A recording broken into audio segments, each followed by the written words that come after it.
తాకట్లో ఉన్న మీ బంగారాన్ని విడిపించి ఆ రోజు ఆన్లైన్ రేటుకి కొంటాం. Sharma gold company.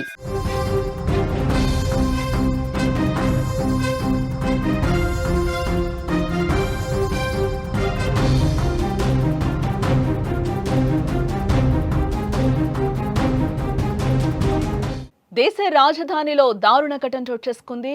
కల్కాజీ మందిర్ వద్ద సేవకుడు హత్య జరిగింది. ప్రసాదం పెట్టలేదని దుండగులు కొట్టి చంపారు.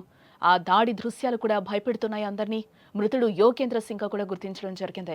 ఆలయంలో 15 ఏళ్లుగా సేవలు చేస్తున్నారు యోగేంద్ర సింగ్. నిందితులను కఠినంగా శిక్షించాలంటూ కూడా డిమాండ్ చేస్తున్నారు. పగల్లేదు, ప్రతీకారం లేదు, పాత కక్షలు అసలే లేవు. కానీ ఓ వ్యక్తి జీవితాన్ని నిమిషాల్లో ముగించేశారు. చిన్న గొడవ ప్రాణం తీసేలా చేసింది. దేశ రాజధానిలో జరిగిన ఘోరం తీవ్ర భయాందోళనకు గురి చేస్తోంది. ప్రసాదం కోసం జరిగిన వివాదంలో ఆలయ సిబ్బందిని కొందరు యువకులు కొట్టి చంపారు. ఉత్తరప్రదేశ్లోని హర్దయ్ నివాసి అయిన 35 ఏళ్ల యోగేంద్ర సింగ్ గత 14 నుండి 15 సంవత్సరాలుగా కల్కాజీ ఆలయంలో సేవాదారుగా పనిచేస్తున్నాడు. శుక్రవారం రాత్రి 9:30 ప్రాంతంలో కొందరు యువకులు ఆలయానికి వచ్చి ప్రసాదం కోసం గొడవకు దిగారు. ఇది కాస్త తీవ్రమైన ఘర్షణకు దారితీసింది. దీంతో యోగేంద్ర సింగ్ పై దాడి చేశారు. కర్రలతో విచక్షణారహితంగా కొట్టారు. బాధితుడిని వెంటనే ఎయిమ్స్ ట్రామా సెంటర్కి అయితే తరలించగా అక్కడ చికిత్స పొందుతూ కూడా ఆయన ప్రాణాలు కోల్పోయారు. సీసీ కెమెరాలు రికార్డైన ఆ దృశ్యాలు భయానకంగా ఉన్నాయి. వాటిని మీకు ప్రెజెంట్ అయితే మేము చూపించలేకపోతున్నా. నిందితుల్లో ఒకరైన అతుల్ పాండేను అక్కడికక్కడే అరెస్టు చేసి సంబంధిత చట్టాల కింద కేసునైతే నమోదు చేశారు అధికారులు. మిగిలిన నిందితులను గుర్తించి పట్టుకోవడానికి పోలీసులు అయితే ప్రస్తుతం ప్రయత్నిస్తున్నారు. వారిపై బిఎన్ఎస్ సెక్షన్ 103/1/3/5 కింద కేసు నమోదు చేసినట్లుగా పోలీసులు చెప్తున్నారు. ఈ హత్యపై రాజకీయ దుమారం కూడా చెలరేగుతోంది. ఢిల్లీ మాజీ సీఎం అరవింద్ కేజ్రీవాల్ తీవ్ర ఆగ్రహాన్ని వ్యక్తం చేశారు. ఢిల్లీలో ఎవరైనా సురక్షితంగా ఉన్నారా లేదా అని ఆయన బీజేపీ ప్రభుత్వాన్ని నేరుగా ప్రశ్నించారు. ఇది పూర్తి బీజేపీ ప్రభుత్వం శాంతి భద్రతల వైఫల్యమని కూడా ఆయన విమర్శించారు. ఢిల్లీలో ఎవరు సురక్షితంగా ఉన్నారో అని ఆయన ప్రశ్నిస్తూ కూడా ఈ సందర్భంగా ఆయన ట్వీట్ చేయడం జరిగింది. దేశ రాజధాని ఢిల్లీలో ఘోరం జరిగిందని కూడా మనం చెప్పుకోవచ్చు. ప్రసాద వివాదం కారణంగా ఒకరు హత్యకు గురయ్యారు.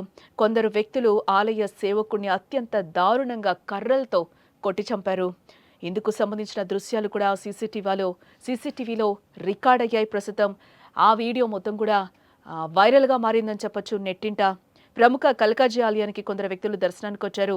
సందర్శన తర్వాత ఆలయ సేవకుడు యోగేంద్ర సింగ్ను ప్రసాదం అడిగారు. అడగనే ప్రసాదం అందజేశారు. మరింత ఇవ్వాలని డిమాండ్ చేశారు. అందుకు యోగేంద్ర సింగ్ నిరాకరించడం జరిగింది. దీంతో ఒక్కసారిగా ఆ యువకులు గొడవకు దిగడం జరిగింది. విచక్షణ మరిచిన ఆ గ్యాంగ్ కర్రలు తీసుకొని ఆలయ సేవకుడిపై దాడికి పాల్పడ్డారు. ఒక్కడిని చేసి మూకుమ్మడి దాడికి పాల్పడ్డారు. అక్కడికక్కడే యోగేంద్ర సింగ్ ప్రాణాలు కోల్పోయినట్లుగా కూడా సమాచారం. ఇందుకు సంబంధించిన దృశ్యాలు సీసీటీవీలో రికార్డ్ అయ్యాయి. బాధితుడు ఉత్తరప్రదేశ్లోని హర్దయ్ జిల్లాలోని ఫటేపూర్ ప్రాంతానికి చెందిన యోగేంద్ర సింగ్గా పోలీసులు గుర్తించడం జరిగింది. ఈయన గత 14 నుంచి 15 సంవత్సరాలుగా కల్కాజీ ఆలయంలో సేవాదారుగా కూడా పనిచేస్తున్నట్లుగా చెప్తున్నారు. భక్తులకు ఆచారాలు నైవేద్యాల విషయంలో సహాయం చేస్తూ ఉంటారు ఈయన. కానీ కొందరు దుండగులు అకారణంగా కొట్టి చంపేశారు. పోలీసులు కేసు నమోదు చేసి నిందితుల కోసం అయితే గాలిస్తున్నారు. స్థానికులు బాధితుని ఆసుపత్రికి తీసుకెళ్లిన ప్రయోజనం లేకుండా పోయింది.